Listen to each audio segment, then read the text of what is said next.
우리 지난 시간에 사무엘하 16장까지 했습니다. 다윗이 정말 우리아의 아내, 남의 부인 바세바를 취했기 때문에 바울이 하나님 앞에 혹독한 아주 징계를 받고 있습니다. 그런데 그 징계 가운데서도 다윗은 어떤 깨달음이 생기게 되고 또 하나님의 오묘하신 이런 섭리들, 자기를 향한 어떤 긍휼의 섭리를 깨달아가기 시작을 합니다. 사실 다윗에게 하나님이 징계는 하지만 이 다윗을 망하게 하지는 않아요. 그 이유가 왜냐? 하나님이 이미 사무엘하 7장에서 네가 범죄하면 징계는 하겠지만 사울을 버린 것 같이 너를 버리지는 않겠고 너의 집을 견고케 하겠다라고 약속을 했거든요. 하나님은 한번 약속하신 것은 반드시 실행하시고 인생이 아니고 인자가 아니시기 때문에 약속한 것에 대해서 저놈이 저렇게 큰 사고 칠 뻔했으면 내가 그때 왜 그 약속을 했을까? 하나님은 그런 하나님이 아니고 사람의 허물과 어떤 이런 허물과 그리고 이런 문제점을 보시지 아니하시고 하나님께서 말씀하신 대로 약속하신 대로 계획하신 대로 꾸준히 밀고 나가시는 하나님이다라는 거예요. 그래서 이 다윗이 야곱이 나왔다가 다윗이 나왔다 사울이 나왔다 하도 이곳저곳에서 이 얘기 저 얘기 하다 보니까 다윗이 이렇게 그 바세바를 취한 것 때문에 이 자식이 반란을 일으켜서 아버지를 죽이려고 하는 이런 일이 벌어지게 됩니다. 특별히 압살롬에게는 아히도벨이라고 하는 아주 책사, 아주 머리가 핑핑 돌아가는 책사가 있었습니다. 근데 이 책사는 아마도 바세바의 할아버지쯤 된다고 얘기했었죠. 그러다 보니 바세바가 다윗에게 정말 이렇게 욕보임 당한 것이 굉장히 못마땅하게 생각을 해서 다윗에 대해서 좋지 않은 감정을 가지고 다윗이 잘못되도록 이 압살롬을 인도하는 자가 아히도벨인데 이 다윗이 이 아히도벨이 압살롬의 책사가 되었다고 하니까는 하나님 앞에 기도하기를 하나님 아히도벨의 모략을 하나님께서 패하여 주시옵소서 하고 기도했던 거 기억하시죠? 짤막하게 기도한 것입니다만 바로 그 기도를 하나님께서 들으시고 이 압살롬 휘하에 이 다윗을 위하는 후세라고 하는 사람이 또 책사로 들어가게 돼가지고 하나님의 아히도벨의 어떤 이런 책략을 패하시는 이야기가 오늘 요 17장, 18장에 등장을 하게 됩니다. 그래서 오늘 17장, 요 18장에는 이 압살롬의 책사인 아히도벨의 모략, 그리고 압살롬의 또 하나의 책사인 후세가 있는데 이 후세는 겉으로 보기에는 아히도벨의 책사이지만 누가 심어놓은 거냐면 다윗이 보내서 심어놓은 다윗의 책사였다. 그래서 이 두 사람의 책사 간에 아주 불꽃 튀는 이 지략의 대결이 펼쳐지는 내용이에요. 자, 그래서 17장 1절에 보게 되면 이 아히도벨이 이 다윗의 군대를 무찌르기 위해서 압살롬에게 어떤 이 작전 지시를, 작전을 제안하는 내용입니다. 그 내용인즉 뭐냐? 이제라는 말로 시작을 해요. 그래서 그리고 또 오늘 밤에라는 말이 나오게 되는데 여기서 이제, 오늘 밤은 어떤 말이냐? 다윗 왕이 압살롬이 이제 뭐 반란을 일으켰다라는 얘기를 듣고 도저히 상대가 안 될 것 같다. 그리고 예루살렘 성이 전쟁의 피로 얼룩지는 것을 원치 않기 때문에 아주 급하게 예루살렘을 나와서 피난을 가게 됩니다. 또 이렇게 예루살렘이 다윗이 피난을 가서 비게 되었다라는 소식을 들은 압살롬은 또 급하게 예루살렘으로 입성을 하게 되는 거예요. 바로 그날. 그러니까 이게 뭐 일이 급박하게 돌아가는 거죠. 다윗은 피난한 지 얼마 안 되고 압살롬은 들어오자마자 어찌 보면 모두 다 너무 급하게 움직였으니까 굉장히 지쳤을 법해요. 그런데 이런 지친 그 순간에 아히도벨이 뭐라고 얘기하냐. 바로 이 오늘, 어쩌면 모두가 지쳐있는 이 오늘, 나로 하여금 사람 1만 2천을 택해서 주시면은 바로 이 오늘 내가 일어나서 다윗의 뒤를 따라가겠다라는 거예요. 왜 이렇게 아히도벨이 이 같은 작전을 짰냐 하면은 아히도벨은 머리가 잘 돌아가는 사람이니까 다윗이 피난 가느라고 그야말로 굉장히 지쳤을 거다. 그런데 지쳤을 때 쉴 겨를도 주지 말고 바로 뒤따라가서 처치를 해야 된다라는 것이 이 아히도벨의 판단이었습니다. 그런데 이러한 판단은 아주 정확한 것이었어요. 왜냐하면은 다윗은 피난하다가 피곤해져서 비후림이라고 하는 곳에서 쉬고 있는데 이게 뭐 예루살렘 성에서 얼마 떨어지지 않은 아주 가까운 거리에 있는 곳이거든요. 그게 어디냐면 16장 우리 14절에 보게 되면 거기에 보면은 우리 지난 시간에 시므이라고 하는 사람이 다윗이 피난 가는데 막 저주를 했다 그랬잖아요. 거기가 비후림이에요.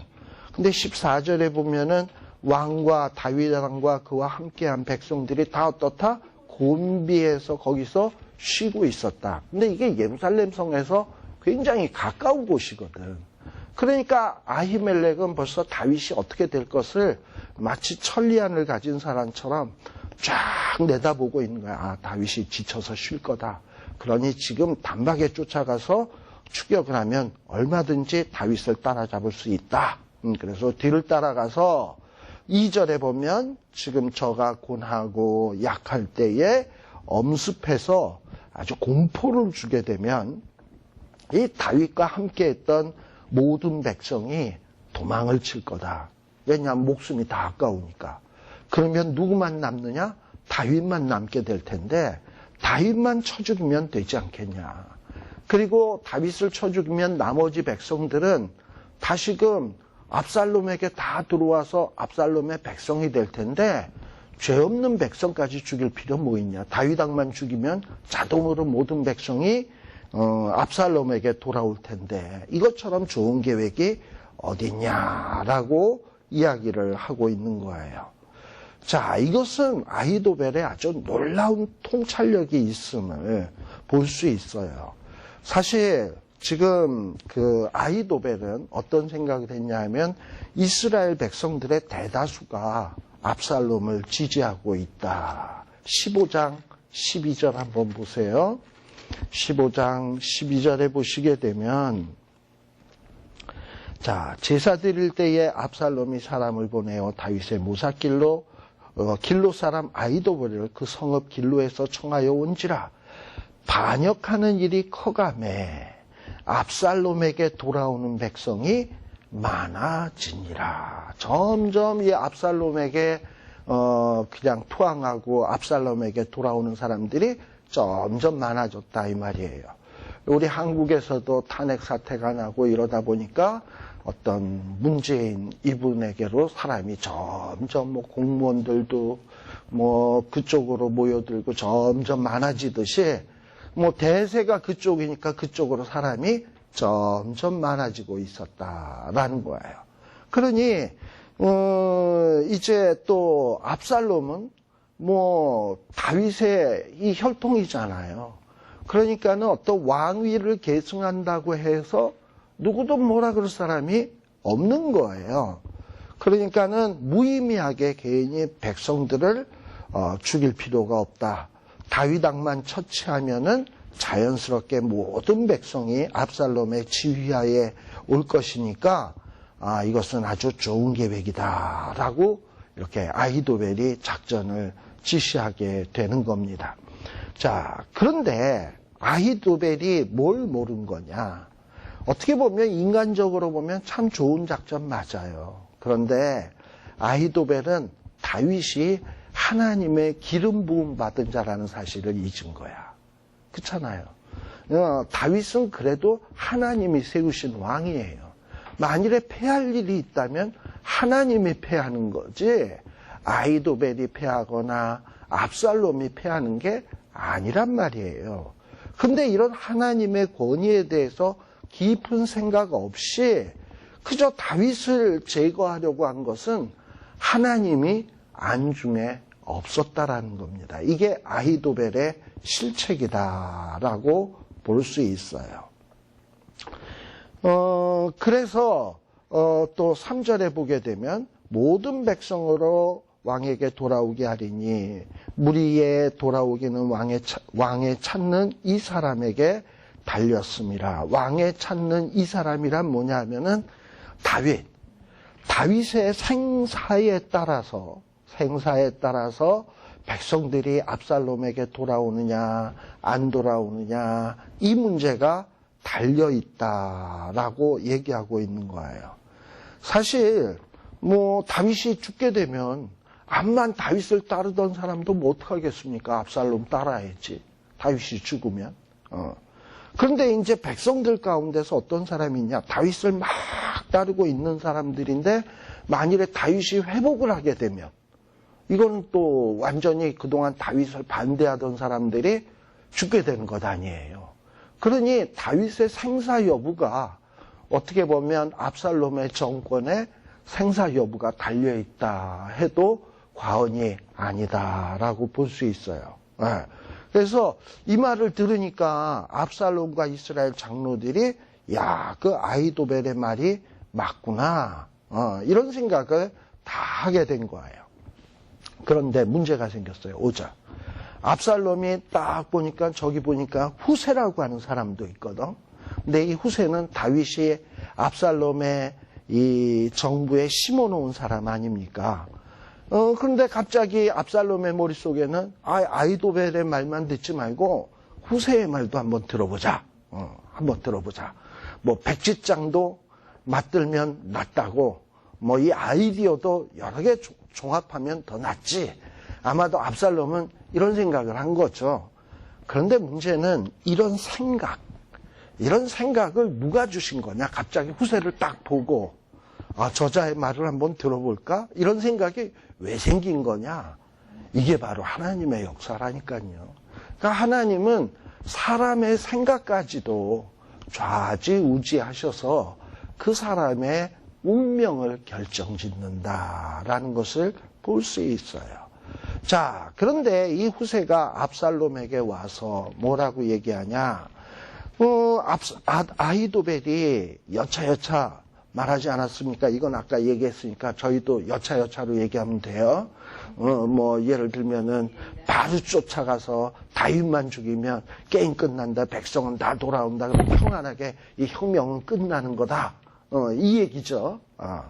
그러니까 아히도벨의 작전은 한마디로 얘기하면 기습작전이야.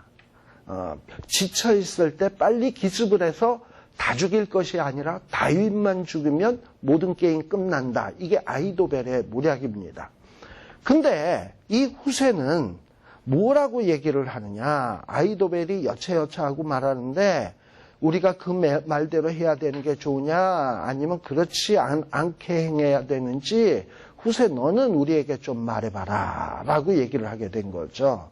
이런 생각을 누가 준 거냐? 하나님이 주셨다 이 말이에요. 그런데 7절에 후세가 압살롬에게 말하되 뭐라고 얘기하냐?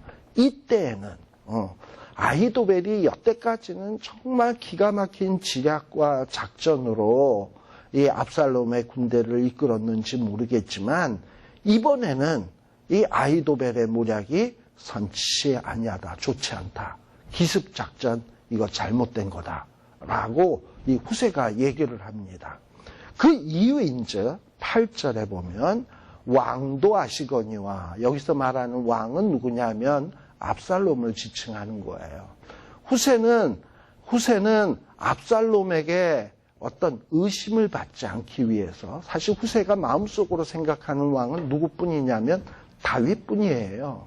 그런데 이 압살롬에게 왕께서도 아시거니와 왕이라고 칭하는 것은 압살롬에게 의심을 받지 않기 위해서입니다. 그래서 이 왕도 아시거니와, 이 왕의 부친, 다윗은 왕의 부친이라고만 칭하고 있어. 왕의 부친과 그 종자들, 그러니까 이 다윗왕과 다윗왕을 열렬히 따라다니는 다사모 600명 있죠? 그 600명의 사람들은 어떤 사람들이냐? 기가 막힌 싸움에 능수능란한 용사들이다. 그야말로 공준전, 지상전, 수중전, 오만 전투를 다 겪은 이런 용사들인데, 이들은 지금 다윗왕이 예루살렘에서 아들에 의해서 쫓겨났다, 이 사실에 대해서 아주 격분을 했는데, 마치 어떻게 격분을 했냐면 들에 있는 암콤이 새끼를 잃어버렸을 때 열받은 것처럼 지금 다윗과 그 부하들이 격분을 해 있다. 그런데 이런 용사들이 격분을 하면 얼마나 무서운 힘이 생기고 어떤 일이 생길지 이거 짐작을 할 수 있겠냐, 이 얘기죠. 그리고 다윗왕도 그렇고 600명의 용사들도 아까 제가 얘기했지만 별의별 전쟁을 다 겪은 사람들이기 때문에 그야말로 이들이 이까지 압살롬 쫓아오는 것 때문에 지금 아직 사실 한 번도 전쟁은 치러본 적 없잖아요. 피난한 정도지. 이런 상황에서 얘네들이 방심하고 자고 지쳤다고 이 압살롬 군대에 그야말로 패할 것 같으냐. 당신도 다윗왕이 얼마나 용맹스러운지, 다윗의 부하가 얼마나 용맹스러운지 잘 알지 않냐. 이들이 백전노장들인데. 그러니 이 사람들은 지금 어느 굴이나 어느 곳에 숨어서 매복해 있을 것이다. 그리고 그야말로 듣는 자가 말하기를 압살롬을 쫓는 자 가운데서 패함을 당하였다 할지라 라고 하면은 이 기습을 했다가 이 다윗을 치러 간 군대들이 그냥 기습을 하고 있는 다윗의 군대에 의해서 엎드려지게 되면 그 소문이 쫙 날 거 아니에요. 압살롬의 군대가 다윗을 쳐들어가다가 숨어있는, 매복하고 있는 다윗의 병사들에게 당했다더라. 그래서 전쟁에 일단 졌다더라. 그렇게 되면 그야말로 아무리 압살롬 군대 가운데 10절에 용감하고 그야말로 임전무태의 정신을 가진 사자는 싸웠다 그러면 퇴각이 없다는 거예요. 이런 사자 같은 자의 마음이라도 저상한다. 개역개정에는 뭐라고 나오는지 모르겠습니다만 이 저상이라는 말은 마음이 녹아내린다라는 뜻이에요. 사실 압살롬의 군대들은 한 번도 전투를 해본 사람이 아니에요. 그런데 이런 사람들이 첫 번째 전투에 나가서 매복서 있는 사람들에게 기습을 당해서 사람들이 죽었다. 그러면 얼마나 사기가 뚝 떨어지겠습니까? 다른 전쟁은 몰라도 첫 번째 전쟁은 이겨야 될 거 아니에요. 군대를 딱 반란군을 조직을 했는데 첫 번째서부터 그냥 패하기 시작한다면 그 다음에 그거 어떻게 기가 꺾여서 어떻게 싸우겠습니까? 그러니까 지금 이 후세가 이 압살롬에게 말하는 것도 굉장히 논리적인 거예요. 조목조목 따져서 왜 아히도벨의 생각이 그런지 이러면서 조목조목 얘기를 하고 있는 거예요. 자, 그래서 여기에 보면 소문을 듣는 자들이 압살롬을 쫓는 자 가운데서 패전을 했다더라. 사람들이 다 마음이 녹아내릴 것 아니냐. 근데 이렇게 될 수밖에 없는 이유는 이스라엘의 무리가 왕에 붙이는 영웅이요. 그 종자들도 용사인 줄 알미니라. 왜 우리가 패했을까? 맞아. 다윗이 백전노장이잖아. 그 600명 요압 장군 이런 사람들이 어떤 사람이야? 압살롬은 한 번도 전쟁해 본 적은 없고 다윗은 그야말로 전쟁에 그냥 닳고 다른 사람인데 게임이 되겠냐 봐라. 첫 번째 전투에서 지지 않았냐. 이러고서는 이 아히도벨의 계략이 틀렸다라는 거예요. 근데 진짜 지혜로운 사람들은 어떤 사람이냐. 누구의 어떤 계획에 어떻게 생각하냐 물어봤을 때 그거 틀렸어요. 그건 아니에요. 그대로 하면 안 돼요. 무조건 반대만 하는 사람은 이게 좋은 사람이 아니에요. 대안을 내놔야 돼. 대안. 그래 아히도벨의 계략이 틀렸으면 대안이 뭐냐. 후세 너의 대안은. 그랬더니 11절에 보면 이 후세는 이렇게 이야기하는 겁니다. 나의 모략은 이러하다. 아히도벨의 생각은 틀렸고 그러면 내가 제시하는 작전은 이것이다 라는 거예요. 자, 이 후세의 작전의 메인 핵심은 뭐냐면 인의 전술이에요. 아까 아히도벨의 전술의 핵심은 뭐냐면 기습작전. 그리고 다윗만 타겟을 정해놓고 다윗만 제거하는 거. 이게 킬체인 우리 한국에 그런 얘기 나오잖아요. 핵심부만 딱딱딱 공격하는 거. 이게 아히도벨의 계략이었다면 이 후세의 계략은 뭐냐면 첫 번째 전투니까 절대 패해서는 안 되니까 모든 병력, 모든 자산을 다 동원해서 한꺼번에 쏟아 부어가지고 그 힘의 위력으로 무조건 승리를 따와야 된다. 이게 이 후세의 작전입니다. 그래서 여기에 보면 온 이스라엘, 다시 말하면 압살롬이 통치하는 이 백성들 가운데 단에서부터 브에세바에 있는 모든 사람들을 바닷가에 모래같이 왕께로 다 모아가지고, 그러니 이 병력을 다 모으려면 뭐가 필요하겠습니까? 연락해야지, 연락받은 사람이 와야지, 온 사람들이 바다에 모래 같으면 또 그걸 편성을 해야지, 무슨 부대 편성을 해야지. 그렇게 해서 이게 제대로 편성이 되려면 뭐가 필요하겠습니까? 시간. 그리고 이렇게 시간이 필요한 작전을 쓰는 이유는 그 틈에 다윗이 좀 쉴 틈을 주고, 도망갈 틈을 주고, 재정비할 틈을 주기 위해서 지금 이런 작전을 얘기하고 있는 거예요. 그 다음에 또 하나의 이 후세의 작전은 뭐냐? 압살롬 당신이 친히 전장에 나가라. 그러니까 전장에 나가서 모래알같이 많은 그 군인들의 총사령관이 돼서 나가라. 라는 거예요. 이 압살롬은요, 좀 뭔가 으쓱하고 사람들의 인기를 얻는데 굉장히 관심을 두는 사람이에요. 근데 생각해 보세요. 한 번도 전쟁을 안 해본 자가 수많은 모래같이 모여있는 사람들을 쫙 모아놓고 돌격 앞으로 잠깐 서라 이러면 얼마나 멋있어. 에? 그러니까는 압살롬이 그런 거를 되게 좋아할 거다라는 것을 후세는 딱 아는 거야. 그래서 친히 전장에 나가라 라는 거예요. 그래서 마치 압살롬의 영웅심을 부채질하는 거예요. 근데 이 후세가 얼마나 머리가 좋으냐면 요까지만 생각하는 게 아니라 후세는 또 하나를 생각한 거야. 이렇게 전쟁의 최선방에 서서 총지휘관으로 제일 앞에서 전장에 나가면 죽을 확률도 높죠. 그러니까는 이 후세는 뭘 생각한 거냐? 압살롬의 영웅심을 이용해서 제일 앞에다 세워놓고 압살롬이 제거되면 어차피 지금 아히도벨이 얘기한 거랑 똑같아. 저쪽에서 다윗이 제거되면 모든 백성은 압살롬 편이 될 거고 이쪽에서 압살롬이가 제거되면 이 백성은 전부 다 다윗 편으로 갈 거 아니에요. 그러니까 어떻게 해서든지 압살롬을 전장에다가 끌어내야 되겠다라는 거예요. 그러나 지금 그 후세의 속생각은 압살롬한테 얘기하면 안 되지. 그건 싹 감추고 그냥 모래알같이 나가고 당신이 거기에서 총사령관으로 전쟁을 해라. 그리고 12절에 보면 다윗을 만날 만한 곳에서 이 다윗에게 확 엄습하기를 어떻게 엄습을 해야 되냐. 이슬이 땅에 내림같이 저의 위에 덮쳐라 라는 거예요. 이 얘기는 뭐냐면 우리가 이 LA 같은데 새벽에 나가면 온도차가 심하니까 이슬이 잔디 위에 비 온 것처럼 쫙 돼 있잖아. 그러니까 마치 인해 전술로 그냥 왁 덮쳐버려라 라는 것을 이슬이 땅에 덮인 같이라고 얘기를 하는 거예요. 그래서 완전히 인해 전술로 이슬이 땅에 전체 촉촉하게 젖는 것처럼 왕의 그 병력의 힘으로 그냥 완전히 덮쳐버려라.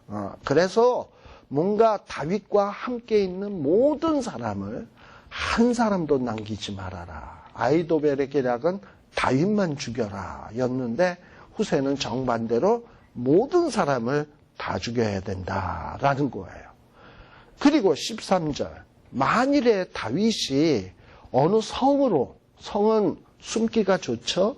성으로 들어가면 그러면은 지금 온 이스라엘 백성이 바다에 모래알같이 많으니까 이 사람들이 줄을 가져다가 성을 꽁꽁 매가지고 강으로 끄집어 들여도 이건 조금 과장법이에요. 그러니까 사람이 많아 놓으니까 뭔들 못하겠냐. 인해 전술로 밀어붙이면 뭔들 성을 들어서 움직이지는 건 뭐 그까짓 게 어려운 일이겠냐. 태산도 들어 옮긴다. 뭐 이런 식으로 과장을 해가지고 압살롬의 군대가 대단한 것처럼 이 자만심, 교만하도록 이 후세가 부추기고 있는 거예요. 그래서 우리의 병력이면 저 성 하나쯤은 번쩍 들어다가 물속에다 쳐박아가지고 작은 돌 하나도 보이지 않게 할 수 있다라는 거예요. 이렇게 후세가 압살롬의 군대가 대단한 것처럼 칭찬하면서 그야말로 어떤 뭐 자신감을 막 불러일으키니까 이 압살롬과 온 이스라엘 사람들 무슨 생각이 들겠어요? 첫 번째 전쟁이면 기왕이면 승리하고 싶죠. 괜히 그냥 섣부르게 가다가 다윗이 그야말로 백전노장인데 그 병사들도 보통 사람들이 아닌데 기습당해가지고 막 첫 번째서부터 패하면 이게 무슨 창피겠습니까? 그러다 보니까 압살롬과 온 이스라엘 사람들이 이야 후세의 모략은 아히도벨의 모략보다 훨씬 더 나은 것 같다라는 거예요. 이런 생각을 하게 된 거야. 근데 이게 왜 그랬냐 하면은 이런 생각을 하게 되냐면 워낙에 지금 이스라엘의 많은 사람들이 압살롬을 지지하니까 이미 다윗은 거의 끝났다라고 생각을 하는 거예요. 회생할 가능성이 없다고 생각하기 때문에 그까짓 그 시간 좀 끌어서 확실하게 병력을 만들어서 다윗을 조지는 게 낫지 지금 이 상황에서 급하게 따라갔다가는 어떻게 괜히 또 섣부르게 다가갔다가는 어떻게 되겠냐 뭐 이런 생각을 한 거죠. 그런데 아히도벨은 무슨 생각이었냐면 다윗은 조금만 틈을 줘도 지금은 지쳤다가 금방 회생할 수 있는 사람이니까 그 틈을 주지 말고 조져야 된다라는 건데 이 아히도벨의 생각이 더 맞는 건데 근데 하나님께서 신하들, 압살롬, 모든 이스라엘 백성들의 마음속에 후세의 생각이 더 옳은 것처럼 이렇게 역사를 하셨다 이 말이에요. 그 얘기를 분명히 성경에는 못 받고 있죠. 14절 마지막 보게 되면 이는 여호와께서 압살롬에게 뭘 하기 위해서 화를 내리려 하사 아히도벨의 좋은 모략을 파하기로 작정하셨다. 왜 하나님께서는 압살롬에게 화를 내리려 했을까? 물론 지금 압살롬의 반역은 다윗의 죄값으로 된 것은 맞습니다. 그러니 뭐 압살롬이 아버지를 대항하는 거 뭔가 정당화시킬 수 있는 이유가 될지 모르겠지만 다윗을 빼고 압살롬 입장에서만 생각을 해보자고요. 압살롬이 지금 지아버지를 죽이고 왕위를 찬탈하겠다는 거 아닙니까? 불효도 그런 불효가 어디 있어. 제5계명을 어긴 거잖아. 또 아버지를 죽이겠다는 거니까 제6계명 살인하지 말라도 범하겠다는 거야. 또 거기에다가 또 다윗의 이제 첩들을 백주에 그거 했으니까 제7계명 간음하지 말라도 범한 거잖아. 또 레위기 11장에 보게 되면 이 근친상간 아버지의 첩이면은 뭐 근친이죠. 뭐 근친상간을 해서도 안 되는 거고 또 거기에다가 여호와의 기름 부음 받은 자를 지가 함부로 죽이겠다는 것 아니에요. 이미 일찍이 다윗은 이전에 사울 왕을 죽인 자를 여호와의 기름 부음 받은 자를 죽였다고 해서 쳐 죽였지 않습니까? 그러니 진짜 뭐 요즘 말 맞다나 압살롬이 하나님 앞에 화를 당해야 될 이유는 차고 넘친다. 뭐 그러잖아요. 우리 한국에서도 뭐 박근혜 대통령을 탄핵시키는데 그 이유는 검찰이 조사해 보니까 차고 넘친다. 뭐 이러고 얘기를 했듯이 압살롬이 죽어야 될 이유는 차고 넘친다라고 얘기할 수 있는 거예요. 그것만 얘기해도. 그래서 하나님은 이런 압살롬의 죄를 징계하기 위해서 이 아히도벨의 모략이 맞는 거예요. 그 작전이 맞는 건데 이걸 파하기로 작정해서 사람들의 마음속에 그렇게 혼미하게 하게 하고 또 후세로 하여금 기가 막힌 지혜를 동원해서 사람들을 믿게끔 설득을 딱 해버린 거야. 이게 하나님이 하신 일이에요. 자, 그래서 이제 어떻게 되었냐. 거기에 보면은 이 후세는 이미 이제 딱 사람들의 마음이 자기의 뜻대로 따르기로 딱 되어지는 것을 보고 이게 이제 뭔가 이 후속 조치를 취하는 얘기가 15절이에요. 15절에 보면 후세가 누구? 사독과 아비아달. 이 사독과 아비아달은 우리 지난 시간에 얘기했습니다만 다윗이 예루살렘에서 피난해 나올 때 다윗이 홀로 가면 어떡하나 언약궤와 함께 가야지 해가지고 제사장들 사독과 아비아달이 언약궤를 들고 나와서 이거 갖고 가라고 갖고 나왔던 사람들 아닙니까? 그죠? 그랬을 때 다윗이 뭐라 그랬냐? 너희들은 이 언약궤 메고 다시 들어가라. 그리고 너희들이 해야 될 일이 있다. 너희들은 제사장이니까 뭔가 압살롬이 의심하지 않을 테니까 어떤 궁궐에 돌아가는 상황을 잘 살폈다가 너희 그 밑에 있는 아들들에게 얘기해서 나한테 그 정보를 좀 전해달라라고 이 사독과 아비아달도 후세처럼 다윗이 예루살렘에 심어놓은 사람들 아닙니까? 그러니까 이 후세는 사독과 아비아달이 다윗과 이렇게 이 접선이 가능한 것을 알고 이 제사장에게 찾아간 거예요. 그래서 뭐라고 얘기하냐? 아히도벨의 계획은 이러했는데, 그리고 아히도벨이 압살롬과 이스라엘 장로들에게 이런 모략을 베풀었고, 또 나는 이렇게 모략을 베풀었는데, 지금 사람들이 내 계획대로 좀 따를 것 같다. 그러나 이거 아직 최종 결정이 난 것이 아니기 때문에 이 지금 내적으로 기울은 것 같지만 언제 또 압살롬이가 변덕을 부려서 아히도벨의 뜻을 따르지도 모르는 거 아닙니까? 그러니 만일을 대비해서 너는 이 사독과 아비아달은 빨리 사람을 다윗에게 보내가지고 다윗에게 말하기를 오늘 밤에 암만 지쳤지만 오늘 밤에 지쳤지만 쉬지 말고 광야 나루터에서 자지 말고 빨리 배 타고 건너가라. 이 강을 건너야 안전하지 안 그랬다가는 몰살당한다라고 이 작전을 쫙 전달해 준 거예요. 이것은 이런 사실을 다윗이 알아야 뭐 지금 지쳐있는 상황에도 어떻게 대처를 할 수 있을 것 아닙니까? 그래가지고 이 후세가 사독과 아비아달에게 딱 얘기하니까 이 사독과 아비아달은 다윗과 연락하기 위해서 연락원을 두고 있다 그랬죠. 그 연락원이 17절에 보면 요나단과 아히마스예요. 이 요나단과 아히마스가 바로 이 사독과 아비아달 제사장의 어떤 이 지시를 딱 받고 다윗에게 연락을 전하기 위해서 떠나게 되죠.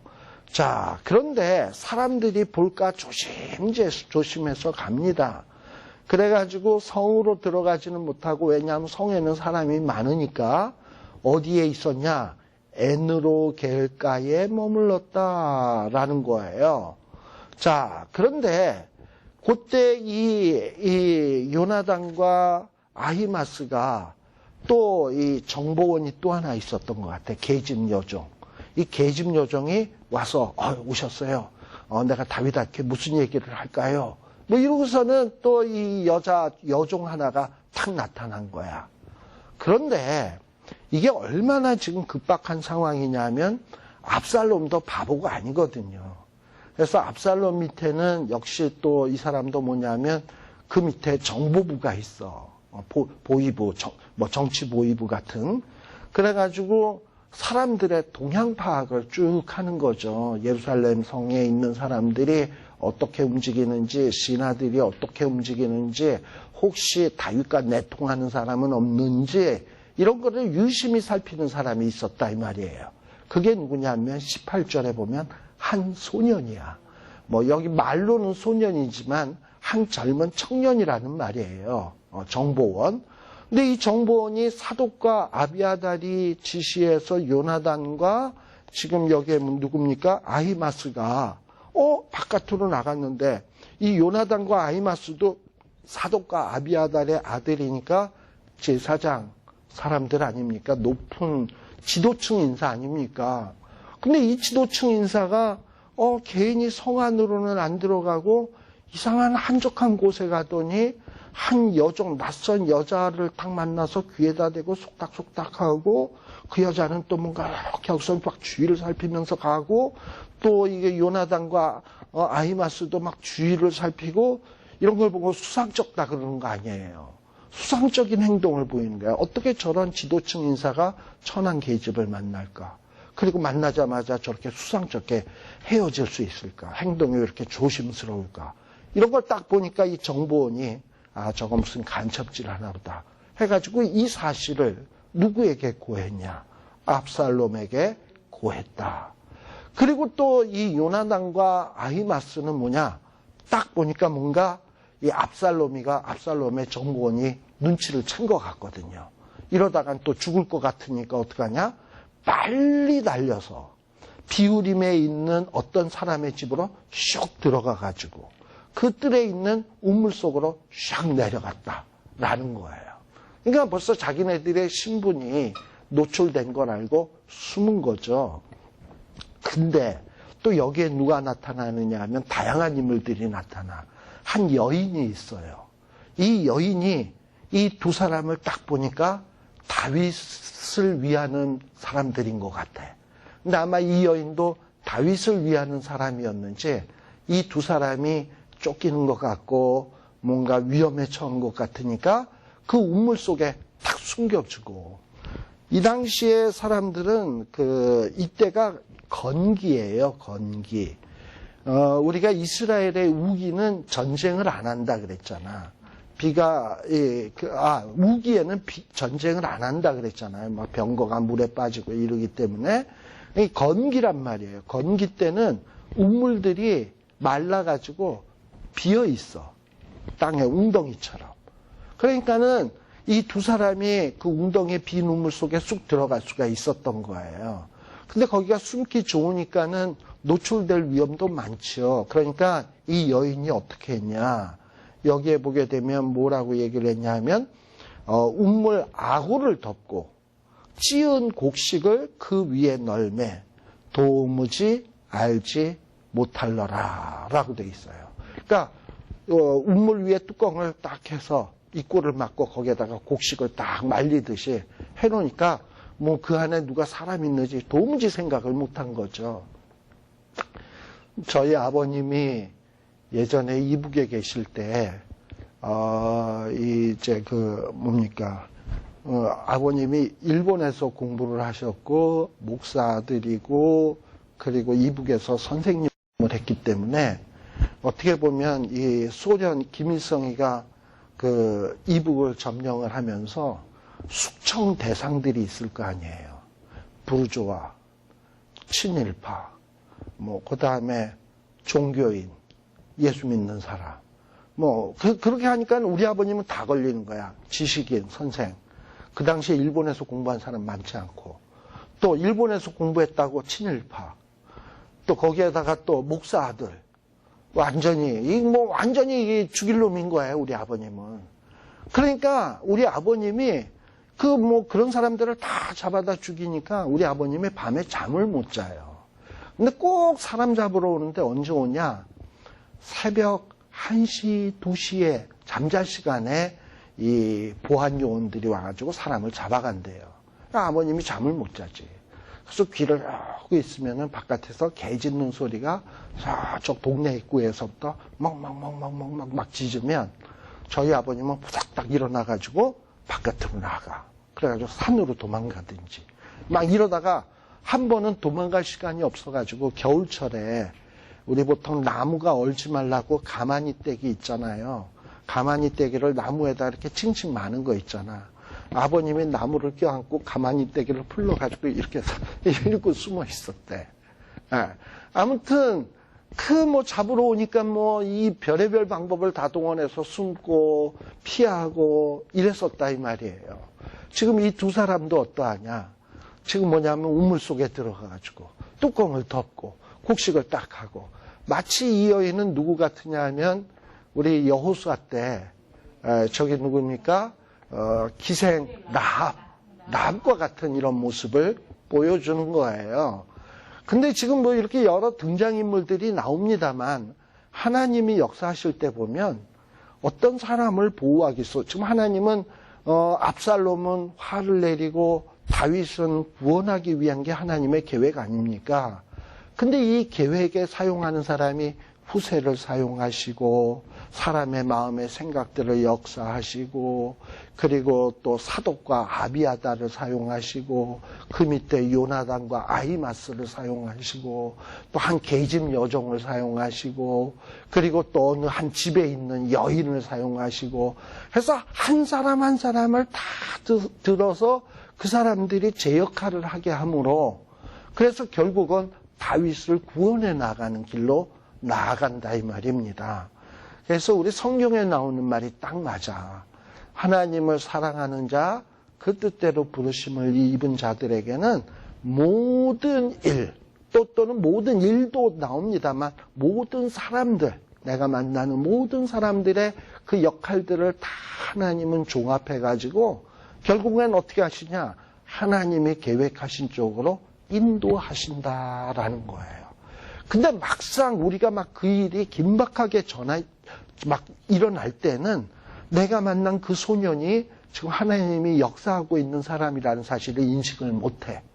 내가 지금 우물 속에 들어갔고 그 여인이 뚜껑 덮어줬는데 과연 뚜껑 덮어놓고 완전히 도가냈던 쥐 만들어 놓고 쟤네 족 있어요 이렇게 가르쳐 줄지 누가 알겠어요. 그죠? 에? 그 사람이 지금 하나님이 역사하는 사람이라는 걸 우리가 믿지 못하니까 불안하고 두렵고 과연 저 사람이 맞아? 저 사람이 하나님이 나를 보호하는데 사용하는 도구가 맞아? 이런 의심이 들 때가 있잖아요. 네. 그러나 믿음의 사람은 딱 이런 생각을 갖는 게 필요할 것 같아요. 내가 죽을 때 되면 죽고 그리고 내가 죽을 때가 아니면 무슨 일이 있어도 나는 산다. 그리고 죽고 사는 문제는 하나님 손에 달린 문제고 하나님이 내게 맡긴 무슨 사명이 있다면 내가 그 사명을 완수하기까지는 하나님이 나를 살려두실 것이다. 그래서 지금 일어나는 어떤 여러 가지 위험한 일, 고통스러운 일 이런 거에 대해서 일희일비 그냥 뭐 조금 힘들면 아이고 이러고 조금 좋으면 아이 좋아라 이러고 이러지 말고 하나님은 어쨌든 다 합력해서 선을 이루실 거야. 난 그거 믿어. 하나님은 나한테 좋은 길로 인도하실 거야. 이렇게 딱 믿으면 그게 정답인 거예요.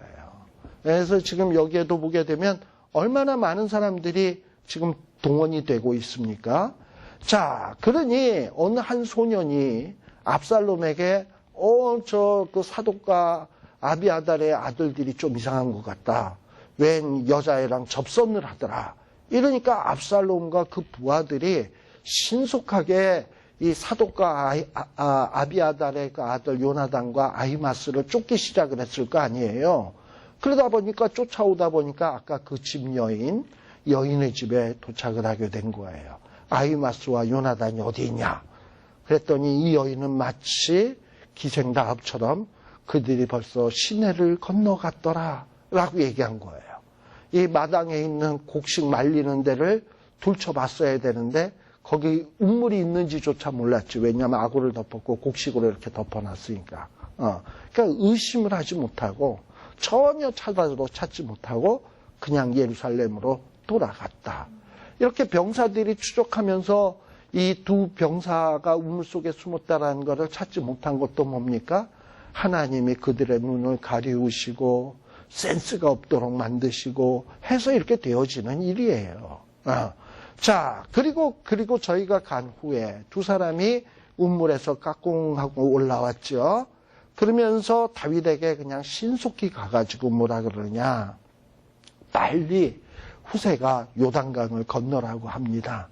아히도벨이 지금 뭐 다윗 왕과 당신 부하들을 다 해하려고 지금 이렇게 모략을 베풀고 시행을 하려고 하는데 빨리 도망가소서라고 얘기하게 되자 다윗은 그 얘기를 듣고 비록 지쳤지만 힘이 들지만 이 비후림에서 모든 백성과 함께 요단강을 건넜다. 밤새 잠도 안 자고 새벽까지 이 요단강을 건너서 한 사람도 건너지 못한 자가 없었다라는 거예요. 이렇게 배를 타고 요단강을 건넜으니 이제 뭐 예를 들면은 아히도벨의 군사가 쫓아오려면 그들도 강을 건너서 오고 시간이 걸릴 텐데 그 시간이면 말 그대로 진짜 다윗과 그 백성들이 강 건너면은 이제 거기 마하나임이라고 하는 성이 있거든요. 그 성에 들어가게 되면 완전히 이건 요새인데 어떻게 이 아히도벨이 다윗을 잡겠습니까? 특히 진짜 다윗과 그 밑에 병사들은 백전노장인데. 그러니까 아히도벨이 이제 소식을 딱 들으니까 다윗이 요단강을 이미 건넜다더라. 그리고 안전한 곳으로 피신했다더라. 라는 얘기를 아히도벨이 딱 듣고 23절에 보면 자기 모략이 시행되지 못함을 보고 나귀의 안장을 지우고 떠나 고향으로 돌아가서 자기 집에 이르러 집을 정리하고 스스로 목매어 죽었다라고 되어 있어요. 이렇게 아히도벨은 자기의 뜻대로 되어지지 않으니까 지금 뭐냐면 자살을 했다라고 얘기를 하고 있습니다. 왜 그럼 이렇게 자살까지 했을까? 좀 우리가 또 그거를 우리가 생각해 볼 필요가 있는데, 아마도 이 아히도벨은 자기의 모략이 이제 실패하게 되니까 이제 압살롬의 정권도 끝났다. 그리고 압살롬이 자기의 모략을 택하지 아니하고 후세의 모략을 택한 것에 대한 기분 나쁨. 그리고 이제 나는 더 이상 압살롬이가 인정하지 않는구나. 나는 무가치한 사람이 됐구나에 대한 어떤 서글픔. 그리고 또 이렇게 아히도벨이 모략을 짜서 다윗을 죽이려 한 사실을 나중에 보면은 다윗이 이길 경우엔 다윗이 다 알게 될 거 아니에요. 그리고 또 이 아히도벨이 뭐 바세바와 다윗이 그거 한 거에 대해서 반감을 가지고 이렇게 다윗을 죽이려고 했다라는 걸 알게 될 거 아니에요. 그러면 자기는 완전히 죽음 아닙니까? 그니 이래 죽나 저래 죽나 내가 잡혀서 정말 비굴하게 죽느니 내가 내 손으로 내 목을 끊는다. 이러면서 뭐 어떤 수치심에 못 이겨가지고 이런 자살을 택하게 되었다라는 거예요. 자, 그런데 이렇게 아히도벨이 자살함으로써 이제 어떤 의미를 갖느냐. 압살롬은 최고의 지략가 제갈공명 같은 아히도벨을 잃어버린 거예요. 그 밑에 후세가 있긴 한데 이 후세는 완전히 적인 거야. 완전히 적을 제갈공명처럼 알고 있으니 이 압살롬의 미래는 뻔한 것 아니겠습니까? 그러니 이 아히도벨의 죽음은 결국은 압살롬의 정권의 몰락이다라고 해도 과언이 아니다라고 볼 수 있습니다. 그래서 이렇게 아히도벨이 죽었다? 이것은 무엇 때문일까? 우리 아까 얘기했습니다만 15장 사무엘하 15장 31절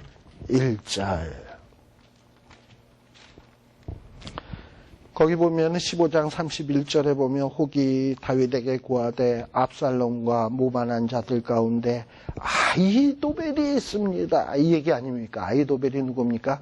제갈공명 같은 아히도벨이 있습니다. 이러니까 그걸 아히도벨이 똑똑한 건 다윗도 알지요. 그러니 다윗이 야 이거 끝났구나 이렇게 생각을 하고 이제 자기가 의지할 때가 누구밖에 없다? 여호와여 원컨대 아히도벨의 모략은 내 힘으로 어찌할 수 없습니다. 하나님이 어리석게 하여 주옵소서 하니. 짧은 기도지만 이 기도의 응답이 바로 아히도벨의 자살로서 끝나게 된다라는 거예요.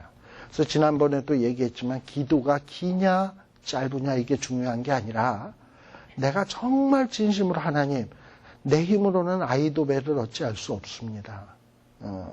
저자를 하나님이 어리석게 하여 주시옵소서. 저자의 모략을 하나님이 패하여 주시옵소서 하고 하나님 앞에 겸손한 마음으로 의지할 때 하나님은 겸손한 자를 높여주시고 겸손한 자를 구원해 주신다라는 거예요. 그게 사무엘서의 일종의 주제요, 요절이라고 제가 말씀드리지 않았습니까?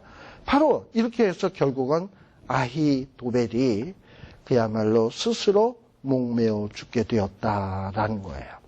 자, 그리고서는 24절에 보게 되면, 여기서부터는 이제 아히도벨이 죽었으니까 이제 여기 시간이 거의 다 됐으니까는 잠시 쉬었다가 24절에서부터 18장.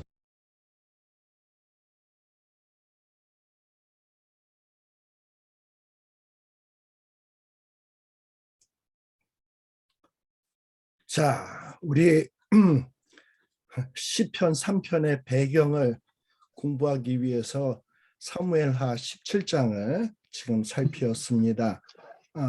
그런데 이제 조금만 더 얘기하고 마치도록 하겠습니다. 화면을 또 제가 전환할게요.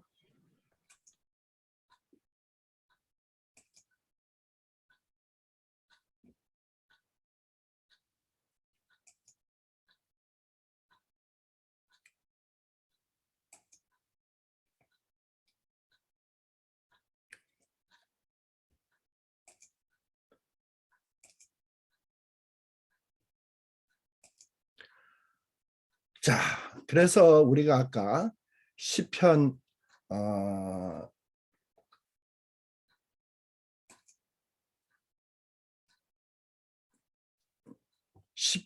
3장 1절에 뭐라고 얘기했습니까? 보면 다윗이 압살롬을 피할 때 여호와여 라고 이야기했다 그랬죠. 지금 무슨 얘기냐? 다윗은 과거에 하나님이 자기에게 주셨던 약속을 생각하는 거예요. 그리고 하나님이 과거에 자기의 약속을 이루어졌던 것을 생각하면서 다시금 약속을 이루어 줄 것을 기대하면서 하나님 앞에 아침의 기도를 드리고 있는 겁니다. 근데 이 아침도 만만치 않아요. 지금 겨우 압살롬에게서 피한 것 같습니다만 여전히 대적이 기세등등하고 다윗을 치려고 그야말로 눈이 벌게 가지고 쫓아다니고 있는 그런 상황입니다. 이럴 때에 하나님께 간절히 간구하고 있는 겁니다. 뭐라고 얘기합니까? 또 3장 2절에는 많은 사람이 있어 나를 가리켜 말하기를 저는 하나님께 도움을 얻지 못한다 하나이다. 이게 다윗이 쫓겨다닐 때 다윗이 뭔가 이렇게 도무지 소생할 길이 보이지 않자 사람들이 뭐라고 얘기하냐? 저 다윗이 범죄해서 하나님의 저주를 받아가지고 지금 저 모양 저 꼴이 된 거야. 이러면서 다윗에게 특별히 막 욕을 퍼붓고 저주를 퍼부었던 자들이 많이 있었습니다. 근데 그 중에서 대표자가 누구냐? 여기에 보면 사무엘하 16장 5절에 보면 시므이라고 하는 자예요. 이 다윗 왕이 비후림의 이름에, 지금 예루살렘을 떠나서 비후림의 이름에 사울 집 족속 하나가 오니 게라의 아들이요 이름은 시므이라. 그래서 이 시므이라고 하는 사람이 나오면서 다윗을 향해서 계속해서 저주를 퍼붓는 거예요. 그리고 또 다윗과 다윗 왕의 신복들을 향하여 막 돌을 던지는 거야. 그러면서 시므이가 뭐라고 얘기를 하냐? 피를 흘린 자여, 비루한 자여, 가거라, 가거라. 지금 말이 성경에는 점잖게 나왔죠. 우리 오늘 식으로 적나라하게 얘기하면 이 살인자야, 이 더러운 놈아, 되져라, 되져라, 이 얘기에 가거라, 가거라는 골로 가거라 이 얘기예요. 되져라. 그러면서 사울 족속의 모든 피를 여호와께서 내게로 돌리셨다. 여호와는 네 편이 아니다. 지금 여호와는 너에게 징계를 내리시는 자다. 이 얘기를 하고 있는 거야. 네가 사울 대신에 왕이 되었으나 여호와께서 나라를 너에게서 빼앗아서 압살롬 손에 붙였다. 너 이제 끝이다. 이로선 저주를 퍼붓는 겁니다. 이러한 때에 다윗의 심정이 얼마나 참담했겠습니까? 근데 이런 상황 속에서 다윗은 어떠하냐? 하나님 앞에 기도하는 거예요. 아침에 눈을 뜨자마자 피곤합니다. 여호와여, 나는 하나님의 약속을 기억합니다. 나의 모든 일을 합력하여 선으로 이루어질 줄을 믿습니다. 나를 도우소서. 그런데 지금 나의 대적이 어찌 그리 이렇게 많습니까? 일어나 치려는 자가 너무나 많습니다. 내 힘으로 할 수 없습니다. 나를 도와주소서 하고 기도하고 있어요. 그럼 이런 기도를 들으신 하나님은 어떡하냐? 우리 아까 사무엘하 7장에 봤지만 여러 사람들을 일으키셔가지고 이 모양 저 모양으로 다윗에게 유리한 쪽으로 역사하기 시작하는 거예요.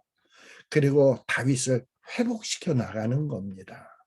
여러분들이 여호와를 의지하고 여호와께서 세우신 예수 그리스도를 의지하면 우리의 삶의 이 복잡하고 정말 정신없는 이곳에서 하나님은 세밀한 손길로 여러분들을 돌보시고 인도해 주실 줄 믿습니다.